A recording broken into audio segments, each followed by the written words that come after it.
तर नमस्कार शेतकरी मित्रांनो. तर शेतकरी मित्रांनो, आपण आज पाहणार आहोत TMR कसा तयार करायचा मित्रांनो. तर शेतकरी मित्रांनो, आपण रात्री TMR करून टाकला होता. तुम्ही पाहू शकता की गव्हाने एकदम गायने चाटून वगैरे चारा खाल्लेला आहे मित्रांनो.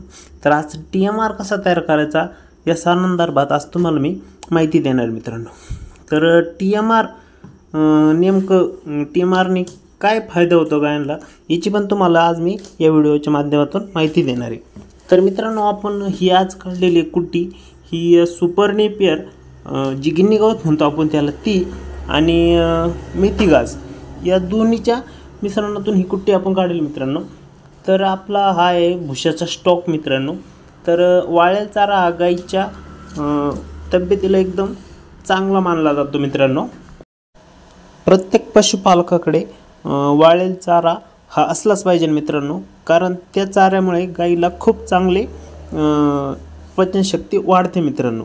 तर मित्रांनो, आपण संपूर्ण गायांना वाळलेला चारा टाकून घेतलेला आहे. समजा एका गाईला एका टायमाला 2 किलो वाळलेला चारा आपण देतो मित्रांनो. त्याच्यानंतर आपण टाकणार आहे त्याच्यावर जे आपण हिरवा चारा जे वापरतो सुपर नेपियर गिन्नी आणि मेथी घास ते एकदम आपण पूर्णपणे कालून घ्यायचं आहे मित्रांनो, एकदम मिक्सचर करून घ्यायचं आहे मित्रांनो. त्याच्यानंतर आपण ज्यावेळेस आपण गायांना वाळलेला चारा टाकतो मित्रांनो, त्यावेळेस त्या गाई वाळलेला चारा जास्त खात नाही. त्याच्यामुळे त्याला जोड म्हणून आपण हा हिरवा चारा त्याच्यात मिक्सचर करून पूर्णपणे कालून मित्रांनो त्यांना द्यायचा आहे. म्हणजे तो पूर्णपणे वाळलेला चारा हा त्यांच्या पोटात जातो मित्रांनो. आणि तर याच्यावर मित्रांनो आपल्याला मिनरल मिक्सचर ॲड करायचं आहे मित्रांनो. तर मित्रांनो, हे आहे सुपर मिक्स नावाचं मिनरल मिक्सचर. तर हे जीवनधारा कंपनीचं मिनरल मिक्सचर आहे मित्रांनो. तर याच्यामध्ये क्षार मिक्स, खनिज मिक्स असे बरेचसे घटक मित्रांनो याच्यात ॲड केलेले आहेत मित्रांनो. तर एकदम गायींच्या पचनक्रियेसाठी, तब्येतीसाठी आणि गायव्हिटावर परत रिपीट न होण्यासाठी मित्रांनो आपण याचा वापर करीत असतो. तर चला तुम्हाला दाखवतो ते चाऱ्यावर कसं टाकायचं मित्रांनो. तर हे पूर्ण हे लाल बुच्चन एक 50 ग्रॅमचं आहे मित्रांनो.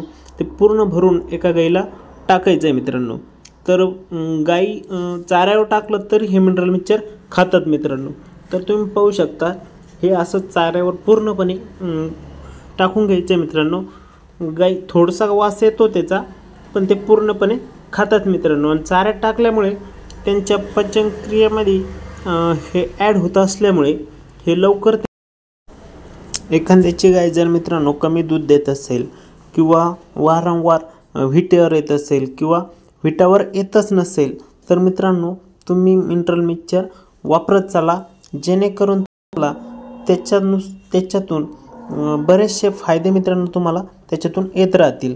कारण काय होतं, जे आपण मिनरल मिक्सचर जर वापरलं नाही मित्रांनो तर आपल्याला बहुतांश तोट्याला सामोरं जावं लागतं मित्रांनो. त्याच्यामुळे तुम्ही मिनरल मिक्सचर दररोज वापरत चला मित्रांनो, कारण त्याच्यानुसार तुम्हाला भविष्य घडवायचं आहे मित्रांनो. तर मित्रांनो, हे झालं मिनरल मिक्सचर. आता आपण पाहणार आहे तर गाईंना सोडा. कारण सोडा काय घालायचं मित्रांनो, कारण सोड्याचे फायदे, जर तुमची गाईची थोडी जरी पचनक्रिया जर मित्रांनो बिघडली असेल किंवा गाईचं शेण वगैरे पातळ येत असेल तर दररोज एका खातं सोडा मित्रांनो देत चला, जेणेकरून तुमच्या गाईच्या दुधात पण फायदा होईल आणि गाईची पचनक्रिया पण सुधारित चालेल मित्रांनो. तर मित्रांनो, व्हिडिओ आवडला असेल तर मित्रांनो आपल्या चॅनलला सबस्क्राईब करा आणि कमेंटमध्ये नक्की सांगा की तुम्हाला व्हिडिओ कसा वाटला मित्रांनो. तर चला मित्रांनो, राम राम, धन्यवाद.